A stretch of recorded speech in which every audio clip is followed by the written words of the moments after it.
Good morning students. आज हम class 4th का चैप्टर 2 का पार्ट 2 पढ़ाएंगे। पार्ट 1 में हाफ रीडिंग कराई थी चैप्टर 2 की। पार्ट 1 में हाफ रीडिंग कराई थी चैप्टर 2 की। आज उसी के आगे से पार्ट 2 में फुल रीडिंग कराएंगे, यानी और आगे से रीड कराएंगे। तो चलिए खोलते हैं बुक।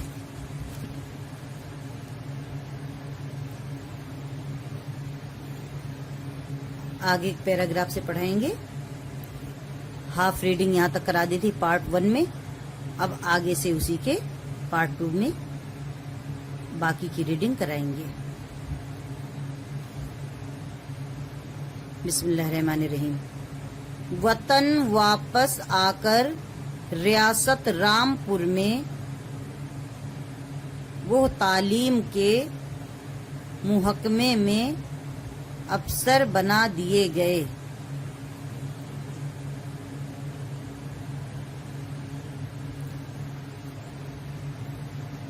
वतन वापस आकर रियासत रामपुर में वो तालीम के मुहकमे में अफसर बना दिए गए, लेकिन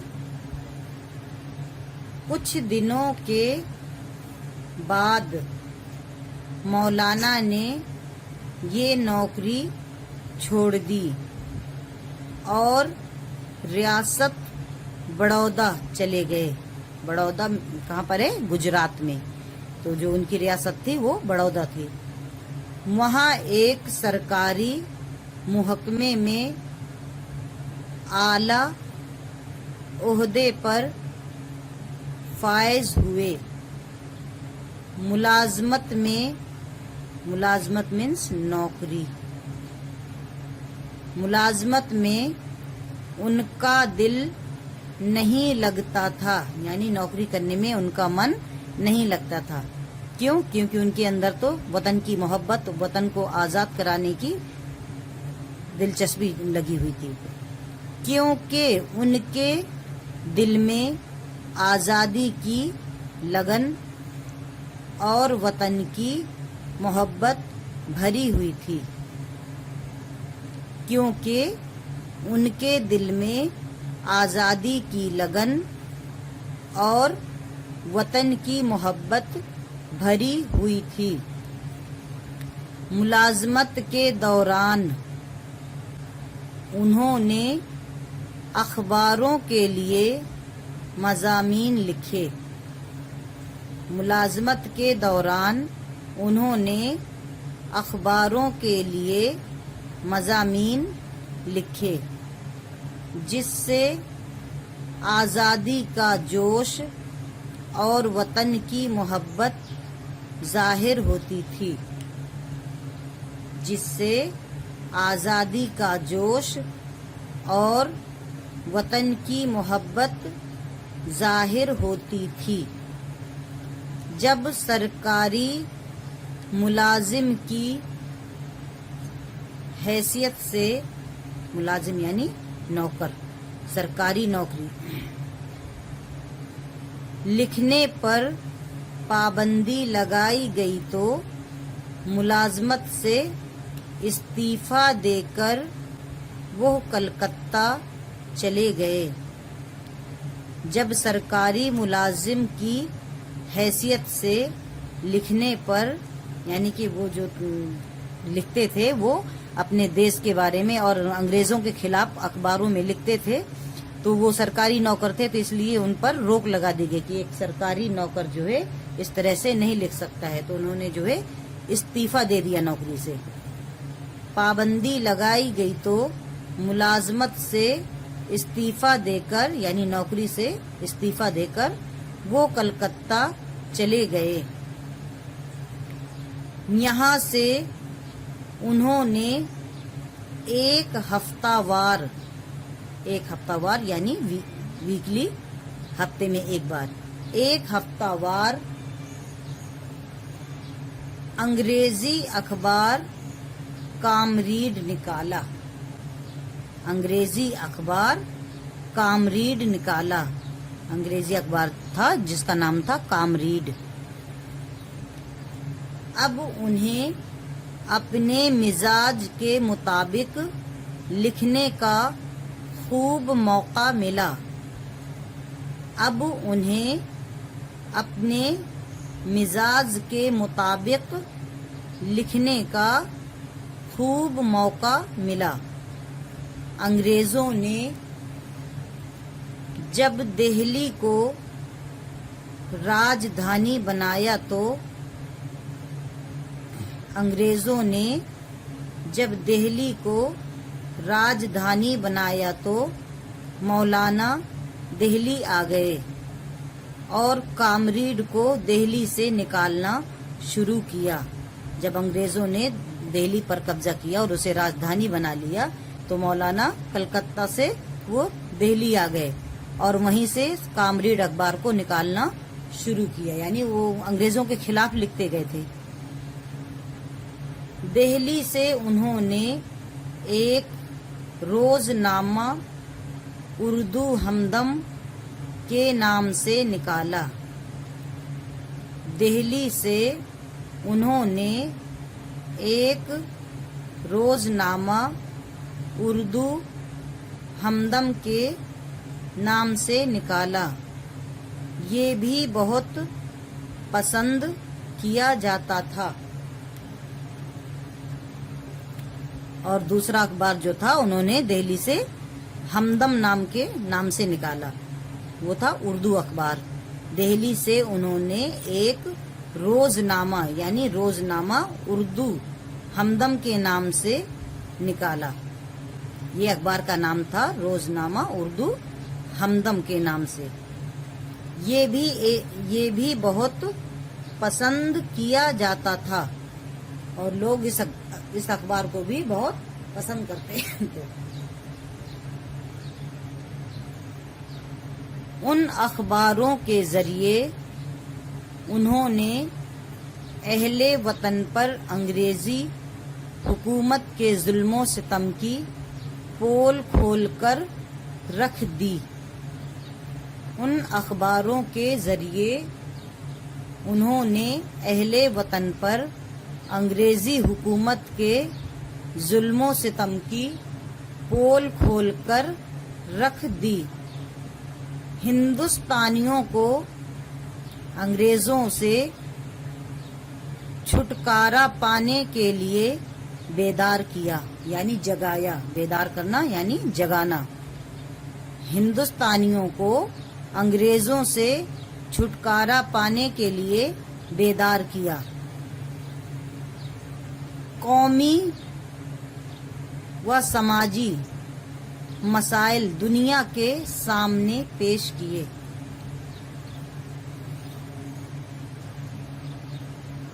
قومی و سماجی مسائل دنیا کے سامنے پیش کیے.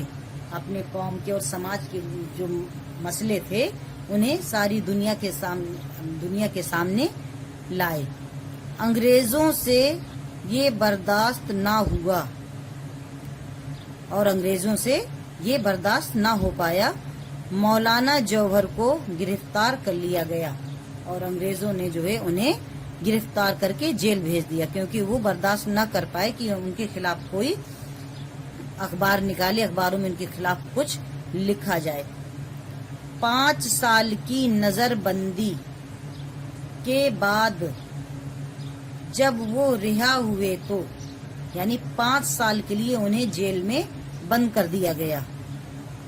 5 سال کی نظر بندی کے بعد جب وہ رہا ہوئے تو پھر ملک کو آزاد کرانے کی تحریک میں شامل ہو گئے. یعنی کہ جب وہ 5 سال جیل میں رہ کر آئے تو اس کے بعد بھی جب وہ جیل سے رہا ہوئے باہر آئے تو انہوں نے پھر سے ملک کو اپنے وطن کو آزاد کرانے کے لیے پھر ایک جنگ چھیڑ دی اور تحریک میں شامل ہو گئے. اور پھر وہ بڑی بڑی جلسوں میں مجلسوں میں شامل ہوتے رہے اور ان کے خلاف انگریزوں کے خلاف بولتے رہے. آزادی کی یہ تحریک آزادی کی یہ تحریک ترک موالات کے نام سے مشہور ہوئی. آزادی کی یہ تحریک، جو آزادی کی تحریک تھی، وہ ترک موالات کے نام سے مشہور ہوئی. تو اس کے ساتھ ساتھ اسی مقصد کے لیے تحریک خلافت بھی چلائی گئی.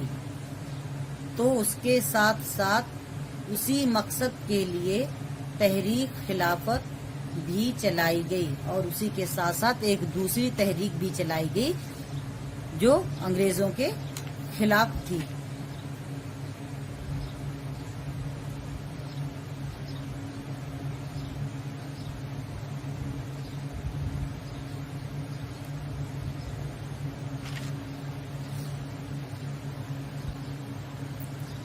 دوسرے قومی رہنماؤں کے ساتھ مولانا محمد علی جوہر دوسرے قومی رہنماؤں کے ساتھ مولانا محمد علی جوہر نے بھی ان تحریکوں میں بڑھ چڑھ کر حصہ لیا، اور دوسرے رہنما یعنی لیڈروں کے ساتھ، قومی رہنما یعنی جو ہمارے ہندوستان کے لیڈر تھے دوسرے، ان کے ساتھ میں مل کر محمد علی جوہر نے بھی ان تحریکوں میں بڑھ چڑھ کر کے حصہ لیتے رہے، یعنی ان کے ساتھ میں جو ہے تحریکوں میں شامل ہوتے رہے.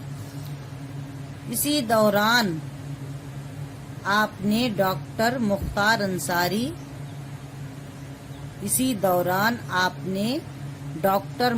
انصاری اور حکیم اجمل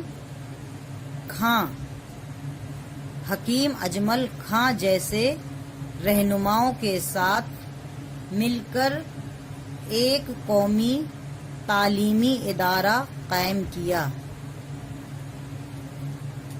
اور آپ نے ڈاکٹر مختار انصاری اور حکیم اجمل خاں جیسے رہنماؤں کے ساتھ مل کر ایک قومی تعلیمی ادارہ قائم کیا. تعلیمی ادارہ یعنی پڑھنے کی جگہ، پڑھائی لکھائی، شکشا سنستھان جیسے کہتے ہیں، قائم کیا یعنی کہ چالو کیا، جو آج جامعہ ملیہ اسلامیہ کے نام سے مشہور ہے. جو آج جامعہ ملیہ اسلامیہ کے نام سے مشہور ہے، یعنی جامعہ ملیہ اسلامیہ کہاں پر ہے؟ دہلی میں ہے. یہ یونیورسٹی دہلی میں ہے، جو انہوں نے دوسرے رہنماؤں کے ساتھ مل کر کے اس تعلیمی ادارے کو قائم کیا تھا. مولانا محمد علی جوہر نے ملک کو آزاد کرانے کے لیے بڑی سختیاں برداشت کی. مولانا محمد علی جوہر نے یعنی اپنے دیش، اپنے وطن کو آزاد کرانے کے لیے بڑی سختیاں برداشت کی، یعنی کہ بڑی تکلیفیں، بڑی مصیبتیں جھیلی. انگریز حکومت نے ہندوستانی لیڈروں کے ساتھ آزادی پر بات چیت کرنے کے لیے انگلستان میں گول میز کانفرنس بلائی. یعنی کہ وہاں پر ایک میٹنگ رکھی، جو کہاں پر تھی؟ انگلستان میں. انگریزی حکومت نے ہندوستانی لیڈروں کے ساتھ آزادی پر، یعنی جتنے بھی ہندوستان کو آزاد کرانے کے لیڈر تھے، آزاد کرانے کے لیے جو آگے آئے تھے، ان کے ساتھ مل کر آزادی پر ایک بات چیت کی. بات چیت کرنے کے لیے انگلستان میں گول میز کانفرنس بلائی. مولانا بھی اس میں شریک ہوئے، اور اس کانفرنس میں مولانا بھی شامل ہوئے تھے. اس وقت انہوں نے تقریر میں انگریزوں سے کہا، جب تقریر ہو رہی تھی تو اس وقت محمد علی جوہر نے انگریزوں سے کہا، میں غلام ملک میں واپس نہیں جاؤں گا. تقریر میں محمد علی جوہر نے کہا، मैं गुलाम मुल्क में वापस नहीं जाऊंगा। अगर हिंदुस्तान को आज़ादी नहीं दी गई तो मुझे यहाँ कब्र के लिए जगह देनी होगी। और मोहम्मद अली जौहर ने अंग्रेजों से तकरीर में कहा कि मैं उस गुलाम मुल्क में वापस कभी नहीं जाऊंगा, हरगिज नहीं जाऊंगा, जब तक मेरे मुल्क को आज़ादी नहीं मिलेगी। यानी जब तक हमारा देश आज़ाद नहीं होगा हम उस गुलाम मुल्क में वापस नहीं जाएंगे। और अगर मैं यहाँ मर गया तो मुझे यहाँ पर कब्र के लिए जगह देनी होगी इंगिस्तान में। ये गोलमेज कॉन्फ्रेंस में मोहम्मद अली जौहर ने कहा कि जब तक हमारे देश को आज़ाद नहीं किया जाएगा, हमारा देश आज़ाद नहीं होगा, हम उस गुलाम मुल्क में वापस कभी नहीं जाएंगे। और अगर हम यहीं पर मर गए तो हमें यहाँ पर कब्र के लिए जगह देनी पड़ेगी। ये अल्फाज मौलाना के दिल से निकले थे। ये अल्फाज मौलाना के दिल से निकले थे और दिल से निकली हुई हर बात में बड़ा असर होता है। यानी कि जो हम सच्चे दिल से कोई बात कहते हैं या दुआ करते हैं तो अल्लाह ताला के यहाँ वो हमारी दुआ बहुत जल्दी कबूल हो जाती है। दिल से निकली हुई हर बात यानी सच्चे मन से, सच्चे दिल से निकली हुई हर बात, हर दुआ बहुत असर रखती है। अल्लाह ताला उसको बहुत जल्दी कबूल कर लेते हैं। बकौल अल्लामा इकबाल, बकौल यानी अल्लामा इकबाल कह रहे हैं, अल्लामा इकबाल की ये कौल है, दिल से जो बात निकली है असर रखती है, पर नहीं ताकत परवाज मगर रखती है। ये अल्लामा इकबाल का कौल है। उन्होंने अपने शेर में लिखा है, दिल से जो बात निकली है असर रखती है, पर नहीं ताकत परवाज मगर रखती है। जो बात दिल से निकलती है वो बहुत असर रखती है, यानी उस बात पर बड़ा असर होता है, पर नहीं ताकत परवाज रखती है। और कोई ताकत नहीं जो हम उसकी उड़ान से उसे रोक सके। कोई ताकत नहीं ऐसी जो उसके परवाज यानी उसको उड़ान से रोक सके। दिल से जो बात निकलती है वो जरूर कबूल होती है।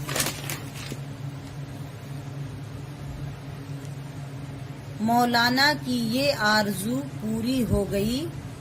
गोलमेज कॉन्फ्रेंस खत्म होने के फौरन बाद लंदन ही में 52 बरस की उम्र में 1931 को इंतकाल हो गया।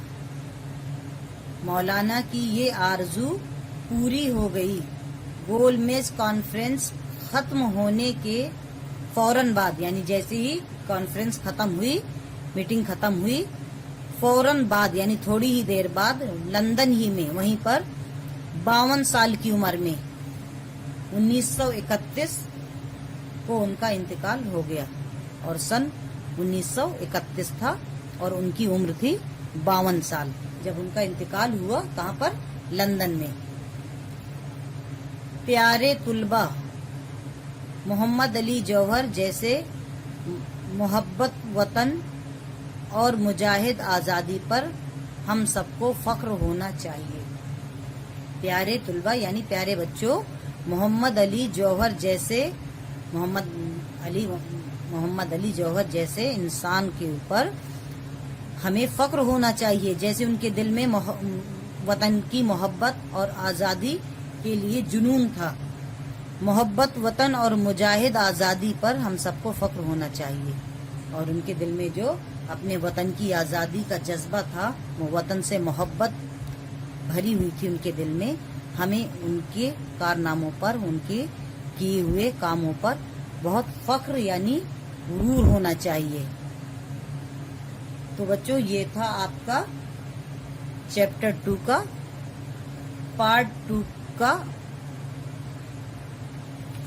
पार्ट 2 की रीडिंग और एक्सप्लेनेशन। पहले पार्ट 1 में आधी रीडिंग कराई थी, उसका एक्सप्लेनेशन बताया था। आज पार्ट 2 में बाकी की बची हुई रीडिंग यानी हाफ रीडिंग और आगे की कराई और उसका एक्सप्लेनेशन बताया।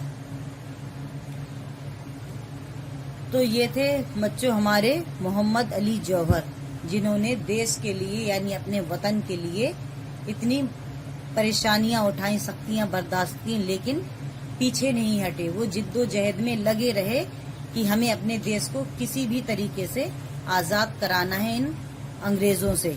अंग्रेजों की गुलामी से देश को आजाद कराना ही उनका मेन मकसद था। उन्होंने अपने दिल में, उन्हें कई नौकरियां मिली, सब कुछ हुआ, लेकिन उनका मन नौकरियों में भी नहीं लगा, क्योंकि उनके दिल में तो कुछ और चल रहा था, उनके मन में कुछ और चल रहा था। उनके दिल में अपने देश की आजादी, अपने मुल्क की मोहब्बत उनके दिल में भरी हुई थी। इसलिए उनका ना तो नौकरी में मन लगता था, ना किसी चीज में मन लगता था।